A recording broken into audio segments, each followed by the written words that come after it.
1 Samuel pasal 7. Lalu orang-orang Kiryat Yearim datang. Mereka mengangkut tabut Tuhan itu dan membawanya ke dalam rumah Abinadab yang di atas bukit.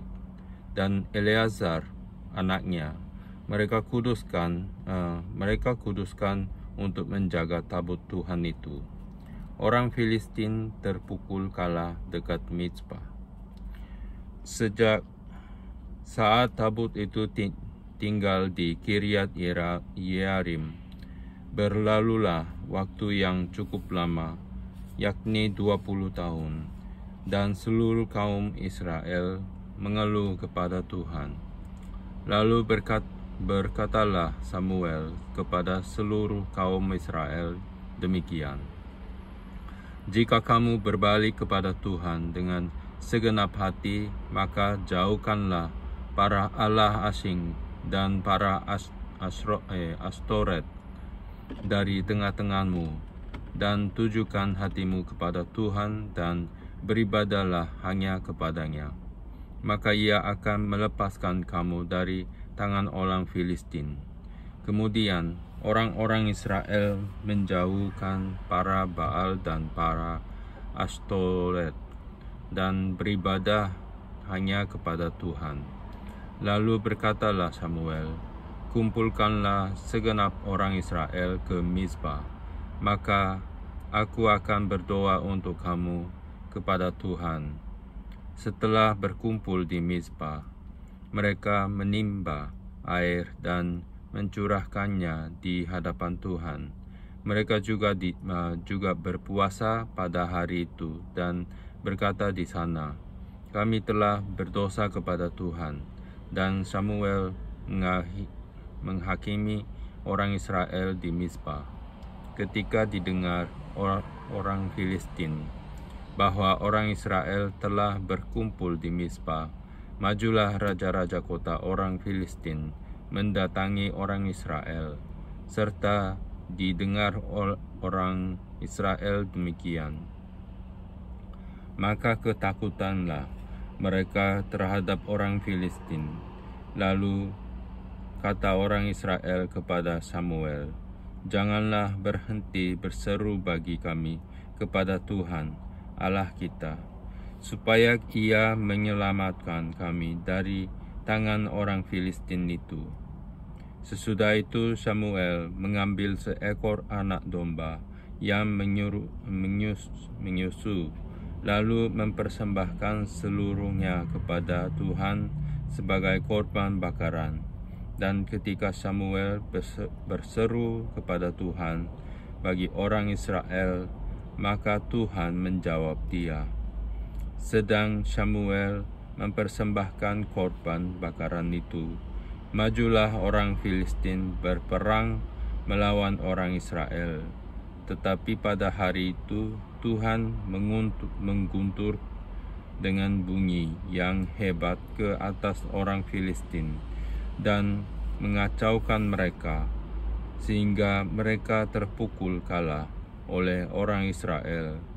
Keluarlah orang-orang Israel dari Mizpah, mengejar orang Filistin itu dan memukul mereka kalah sampai hilir Bet-kar. Kemudian Samuel mengambil sebuah batu dan mendirikannya antara Mizpah dan Yesana. Ia menamainya Eben-Haezer. Katanya, sampai di sini Tuhan menolong kita. Demikianlah orang Filistin itu ditundukkan dan tidak lagi memasuki daerah Israel. Tangan Tuhan melawan orang Filistin seumur hidup Samuel. Dan kota-kota yang diambil orang Filistin daripada Israel kembali pula kepada Israel, mulai dari Ekron sampai Gad. Dan orang Israel merebut daerah sekitarnya dari tangan orang Filistin. Antara orang Israel dan orang Amori ada damai. Samuel sebagai hakim. Samuel memerintah sebagai hakim atas orang Israel seumur hidupnya. Dari tahun ke tahun, ia berkeliling ke Betel, Gilgal, dan Mizpah, dan memerintah atas orang Israel di segala tempat itu. Lalu ia kembali ke Rama, sebab di sanalah rumahnya dan sanalah ia memerintah atas orang Israel, dan di sana ia mendirikan mezbah bagi Tuhan. Pasal 8. Orang Israel menghendaki orang raja. Setelah Samuel menjadi tua, diangkatnyalah anak-anaknya laki-laki menjadi hakim atas orang Israel. Nama anaknya yang sulung ialah Yoel, dan nama anaknya yang kedua ialah Abia. Keduanya menjadi hakim di Beersheba. Tetapi anak-anak itu tidak hidup seperti ayahnya. Mereka mengejar laba, menerima suap, dan memutarbalikkan keadilan. Sebab itu berkumpullah semua tua-tua Israel. Mereka datang kepada Samuel di Rama dan berkata kepadanya, "Engkau sudah tua dan anak-anakmu tidak hidup seperti engkau. Maka angkatlah sekarang seorang raja atas kami untuk memerintah kami, seperti pada segala bangsa-bangsa lain." Waktu mereka berkata, "Berikanlah kepada kami seorang raja untuk memerintah kami." Perkataan itu mengesalkan Samuel. Maka berdoalah Samuel kepada Tuhan. Tuhan berfirman kepada Samuel, "Dengarkanlah perkataan bangsa itu dalam segala hal yang dikatakan mereka kepadamu, sebab bukan engkau yang mereka tolak, tetapi akulah yang mereka tolak, supaya jangan aku menjadi raja atas mereka.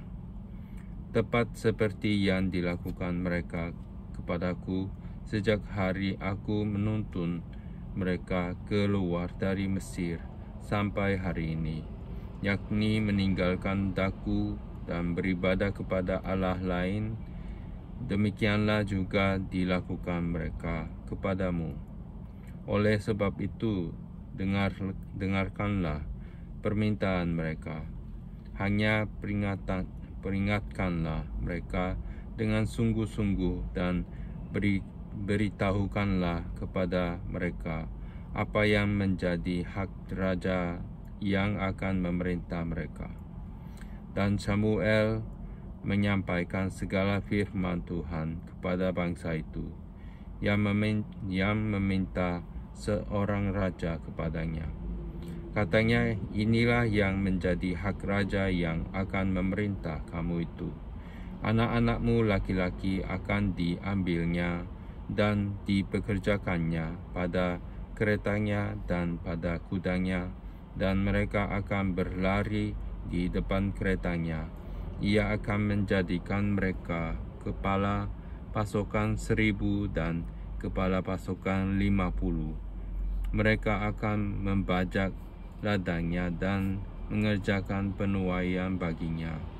Senjata-senjatanya dan perkakas keretanya akan dibuat mereka.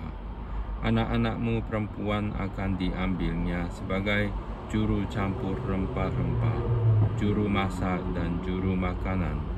Selanjutnya dari ladangmu, kebun anggurmu dan kebun zaitunmu akan diambilnya yang paling baik dan akan diberikannya kepada pegawai-pegawainya. Dari gandummu dan hasil kebun anggurmu akan diambilnya 1/10 dan akan diberikannya kepada pegawai-pegawai istananya dan kepada pegawai-pegawainya yang lain. Budak-budakmu laki-laki dan budak-budakmu perempuan, ternakmu yang terbaik dan keledai-keledaimu akan diambilnya dan pakainya untuk pekerjaannya. Dari kambing dombamu akan diambilnya 10/10, dan kamu sendiri akan menjadi budaknya. Pada waktu itu kamu akan berteriak karena rajamu yang kamu pilih itu, tetapi Tuhan tidak akan menjawab kamu pada waktu itu. Tetapi bangsa itu menolak mendengarkan perkataan Samuel, dan mereka berkata, "Tidak, harus ada raja atas kami, maka kami pun akan sama seperti segala bangsa-bangsa lain. Raja kami akan menghakimi kami dan memimpin kami dalam perang." Samuel mendengar segala perkataan bangsa itu dan menyampaikannya kepada Tuhan. Tuhan berfirman kepada Samuel, "Dengarkanlah permintaan mereka dan angkatlah seorang raja bagi mereka." Kemudian berkatalah Samuel kepada orang-orang Israel itu, "Pergilah masing-masing ke kotanya." Pasal 9. Saul diurapi menjadi raja. Ada seorang dari daerah Benyamin, namanya Kish bin Abiel bin Zeror bin Bechorat bin Afia, seorang suku Benyamin, seorang yang berada. Orang ini ada anaknya laki-laki, namanya Saul, seorang muda yang elok rupanya. Tidak ada seorang pun dari antara orang Israel yang lebih elok daripadanya. Dari bahu ke atas ia lebih tinggi daripada setiap orang sebangsanya. Kish, ayah Saul itu, kehilangan keledai-keledai betinanya. Sebab itu berkatalah Kish kepada Saul, anaknya, "Ambillah salah seorang bujang, bersiaplah dan pergilah mencari keledai-keledai itu." Lalu mereka berjalan melalui pegunungan Efraim. Juga mereka berjalan melalui tanah Salisa, tetapi tidak menemuinya. Kemudian mereka berjalan melalui tanah Sahalim, tetapi keledai-keledai itu tidak ada. Kemudian mereka berjalan melalui tanah Benyamin, tetapi tidak menemuinya. Ketika mereka sampai ke tanah Zuf, berkatalah Saul kepada bujangnya yang bersama-sama dengan dia, "Mari kita pulang, nanti ayahku tidak lagi memikirkan keledai-keledai itu, tetapi khawatir mengenai kita." Tetapi orang ini berkata kepadanya, "Tunggu, di kota ini ada seorang abdi Allah, seorang yang terhormat. Segala yang dikatakannya pasti terjadi. Marilah kita pergi ke sana sekarang juga. Mungkin ia dapat memberitahukan kepada kita tentang perjalanan kita tempuh ini." Jawab Saul kepada bujangnya itu, "Tetapi kalau kita pergi, apakah yang kita bawa kepada orang itu? Apakah kita bawa kepada orang itu? Sebab roti di kantong kita telah habis, dan tidak ada pemberian untuk dibawa kepada abdi Allah itu. Apakah yang ada pada kita?" Jawab bujang itu pula kepada Saul, "Masih ada padaku 1/4 sikal perak. Itu dapat aku berikan kepada abdi Allah itu.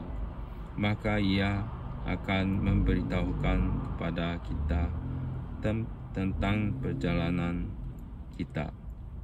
Dahulu di antara orang Israel, apabila seseorang pergi menanyakan petunjuk Allah ia berkata begini, "Mari kita pergi kepada pelihat." Sebab nabi yang sekarang ini disebutkan dahulu pelihat. Kemudian berkatalah Saul kepada bujangnya itu, pikiranmu itu baik, mari kita pergi. Maka pergilah mereka ke kota, ke tempat abdi Allah itu.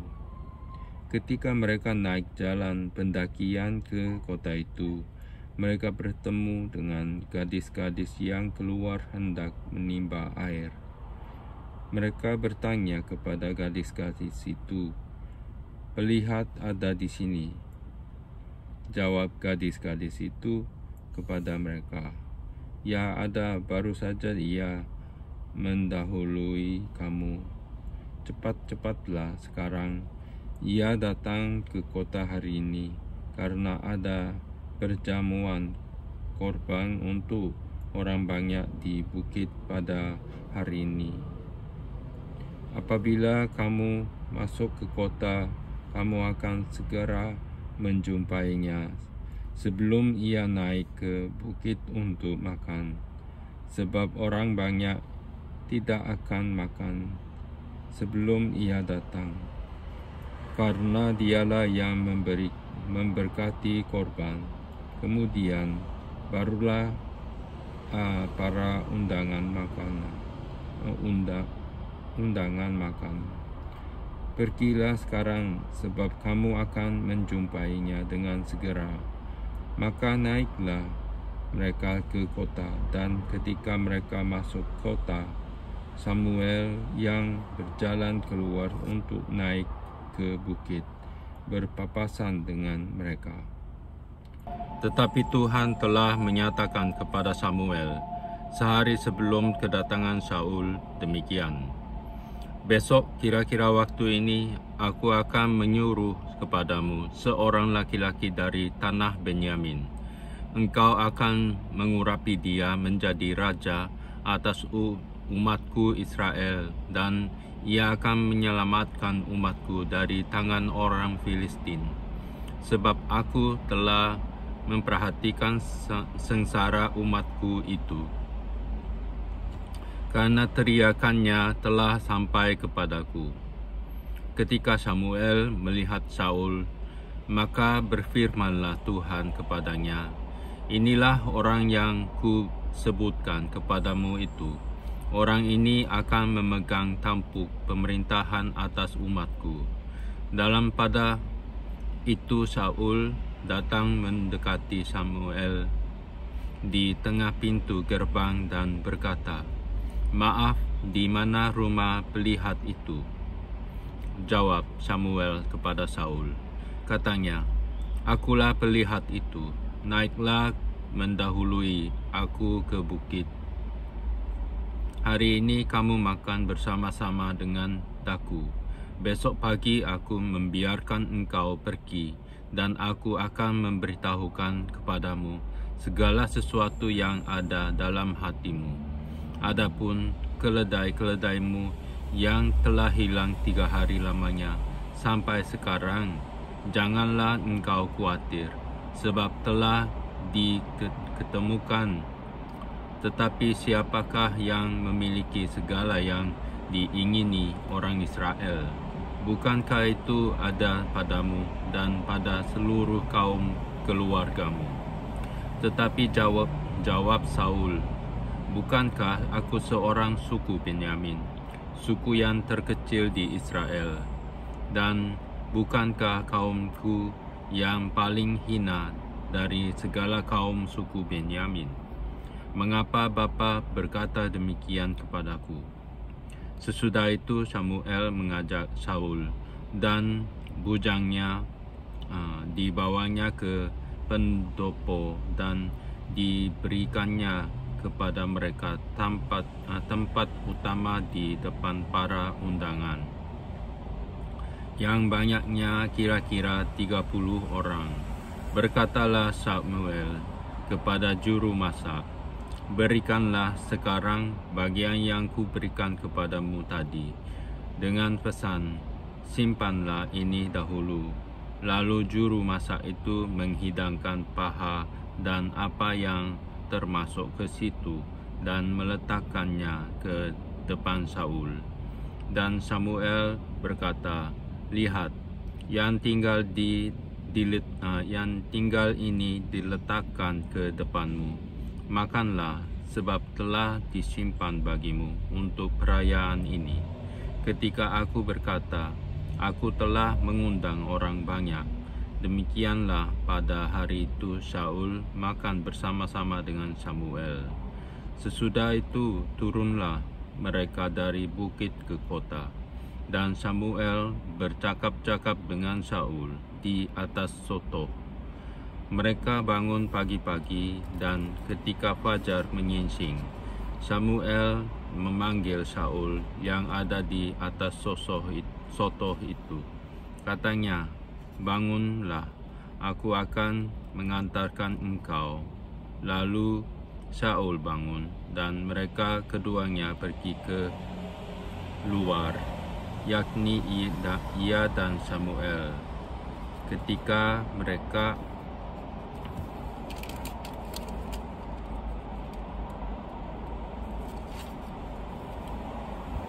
turun sampai ke ujung kota, berkatalah Samuel kepada Saul, "Katakanlah kepada bujang itu, supaya ia pergi mendahului kita. Tetapi berhentilah engkau sebentar, maka aku akan memberitahukan kepadamu firman Allah."